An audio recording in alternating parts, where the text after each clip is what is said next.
diversity amongst these students, and it will be graced with a traditional march at the Bongo Square on Wednesday. The students expressed their satisfaction as they affirmed that these week activities have been skill impacting. These week activities have been so important to us in the sense that as we have been carrying out these week activities inside in GIS Buea, it has helped us to boost the talents and help us identify the talents we have through interclass competitions like football, the cooking competition, debate, and show and SYT, which is show your talents. And during this week, and I'm very happy to be in this school because this school is a very nice school which gives opportunity during the youth activities for the students to carry out their skills and boost out their talents. So these youth week activities, they make it for us so that we'll enjoy, like we'll have small fun. We have been doing, let me say, volleyball competition, interclass, then handball between teachers and students, with football, teachers and students. Let me say cooking competition, especially cooking competition to them. It will help us to know how to cook. Like the things that we don't know how to cook, we'll learn it from, even if it's not in our group, we can learn it in the other group, which can help us in the future. Like show your style, we were doing the jumping rope, how to tap ball, for how long can you tap a ball, something that they should not be shy to join the activities because it helps a lot, and I've seen it today. This year's Youth Day as it marks the Diamond Jubilee of the existence of Cameroonian youth.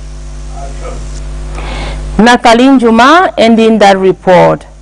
A fire outbreak has left several families homeless in Buea. The incident occurred in the early hours of Monday, February 9, 2026, in the localities of Long Street and Sumosopo. Details with Sharon Tita.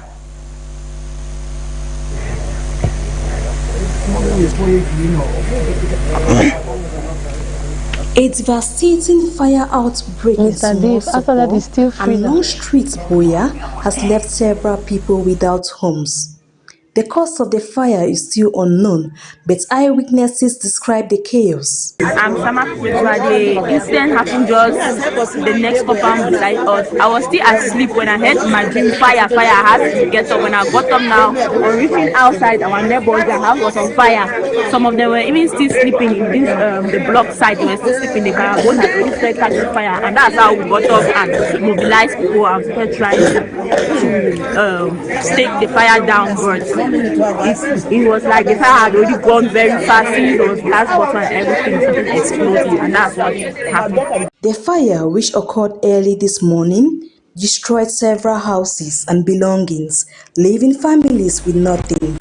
Authorities are yet to assess the full extent of the damage. Persons of goodwill are encouraged to come to the aid of those affected. The Buea Council is working on establishing a fire brigade unit to improve emergency response times. We give you a follow-up on this story where the chief of Bioko village in Tole, His Royal Majesty Kulu Mongopo, has given up to Monday, February 9, 2026 for anyone claiming landed property, farmland, bush and forests in Bioko village to present their documents to the chairman of the Bioko Traditional Council. This is the substance of a communique made public by the chief over the weekend following a land saga ongoing in the village. According to reports, denizens of Bioko in Tole noticed an encroachment by strange individuals into their land with no official letter. After several complaints addressed to the officials that an injunction order was placed by the divisional officer for Buea protecting the said land.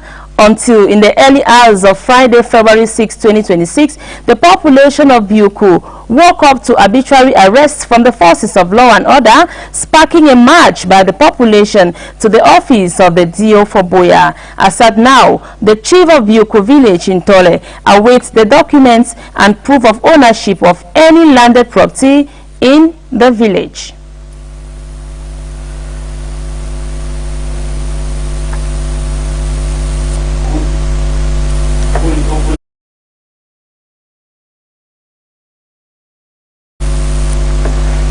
Nous sommes aux régions de l'Ouest où les célébrations marquant la 21e édition de la semaine du bilinguisme s'est achevée le week-end dernier au lycée de Manjo.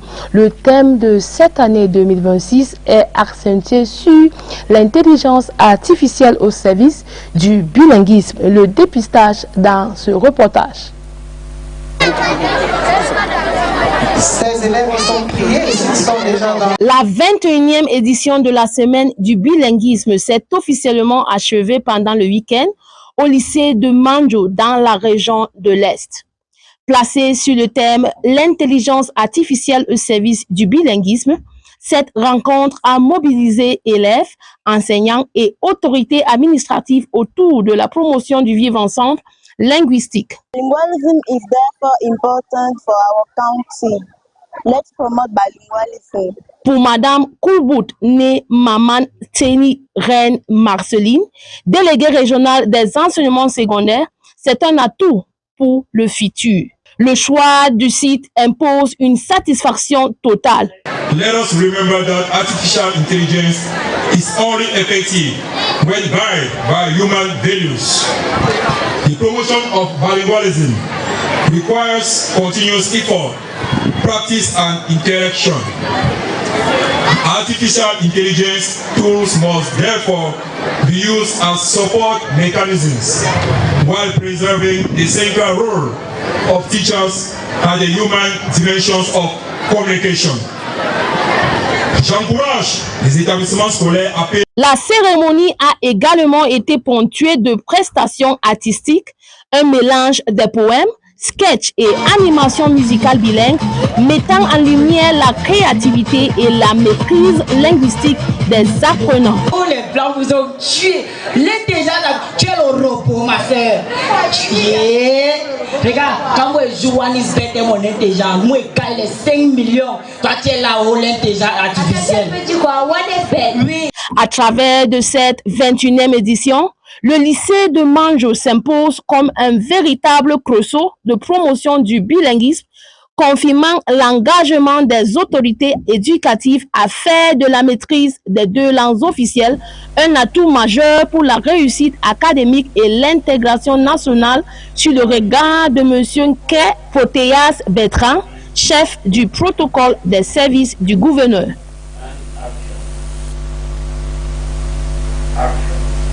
Et en étranger, précisément en Afrique du Sud, le vaccin pour combattre la maladie des pieds et la maladie de la bouche a été produite. Cette innovation qui figure comme l'un des premiers pas locaux pour l'Afrique du Sud vient dans un moment où ce pays bataille avec les plus mauvaises épidémies des années précédentes. Nanga Sonia nous en dit plus. The country is facing its worst outbreak of the illness that infects cattle heads, but the first locally produced vaccine could become a major ally in fighting the disease. For South African livestock farmers, the past months have been an ever-increasing desperate battle. Currently facing the worst outbreak of foot and mouth disease in decades, they've been struggling to protect their heads from getting infected. Foot and mouth diseases is rarely fatal, but it causes painful blisters in the mouths and under the hoofs of cattle. As a result, milk production has decreased and cattle have been to quarantine. As such, farmers lose export markets and face trade restrictions, as well as having rising veterinarian costs. Altogether, the outbreak has had a highly negative economic impact. South African government now wants to turn around the situation. Until now, the country mostly had to import vaccines against the disease, but for the first time in 21 years, foot and mouth disease vaccines are being produced locally again. The first batch contains 12,900 multi-strain doses. The government also announced a multi-phase plan to regain control over the situation and alleviate the stress on livestock farmers. Until the end of January, around 2 million animals have been vaccinated. The locally produced vaccines are meant to accelerate the vaccination campaign. By March, the government wants an additional 5 million vaccine doses to be available. Stricter testing and checks until the summer should then reduce the spread of the disease and detect new cases faster. Until next January, the ambitious plan should have reduced outbreaks by more than 70% in high-risk areas, as authorities hope. Almost 2 years after he led a coup to end more than 5 decades of Bongo dynasty rule, Gabon's military leader Brice Oligui Nguema has announced he will run in April's presidential elections. At the ouster of President Ali Bongo in August 2023, Nguema had vowed to give power back to civilians following a transitional period. Given the green light in January by the transitional parliament, a new electoral code enables members of the military and magistrates to run in elections. Nguema made this announcement at his speech in Gabon capital. The 50-year-old says his vision for the nation is a Gabon rising from ashes, as he calls on the crowd to get behind his candidacy. To throw his heart in the ring for the role, the former head of the presidential guard will have to abandon his current role, at least temporarily. If not elected, he will return to the bar as elections in Gabon on April 12. Dear viewers, this is where we end the news this day. But before we leave you, a quick reminder of our top stories, Honorine. Yes, Frida Lena, et c'est que nous venons à la fin. Mais avant d'aller, nous vous donnons le sommet. Le 60e édition ou la 60e édition de la commémoration de la fête de la jeunesse se célébrera mercredi le 11 février dans le territoire national. Cependant, les élèves et les étudiants secondaires et l'université restent continuer à clôturer les activités liées aux préparations. Nous sommes aux régions de l'Ouest où les célébrations marquant l'édition de la semaine du bilan achevé le week-end dernier au Manjo. Le thème de cette année est accentué sur l'intellectuel au service du bilinguisme. Et en échanger précisément en Afrique du Sud pour combattre la maladie des pieds a été produite. Ces actions figurent comme les premières en Afrique du Sud. Ça vient dans un pays bataille avec les plus amis de nos antécédents. A quick reminder, headlines in the English language. Young people in Cameroon are bracing up to the commemoration of the 60th edition of the Youth Day as week-long activities came to an end in most schools ahead of the March Parade come February 11. We also told you that celebrations marking this edition of Bilingualism Week closed over the weekend in Manjo, West Cameroon. This year's edition was to honor the theme Artificial Intelligence Service of Bilingualism. And out on, we told you that South Africa used its first locally manufactured vaccine to combat foot and mouth disease as it battles its worst outbreak in. We end the news here. On this note, we say bye-bye. Merci pour la fidélité téléspectateurs. C'est sous ces images que nous clôturons le journal pour ce jour. Restez fidèles sur nos programmes à Royal Télévision.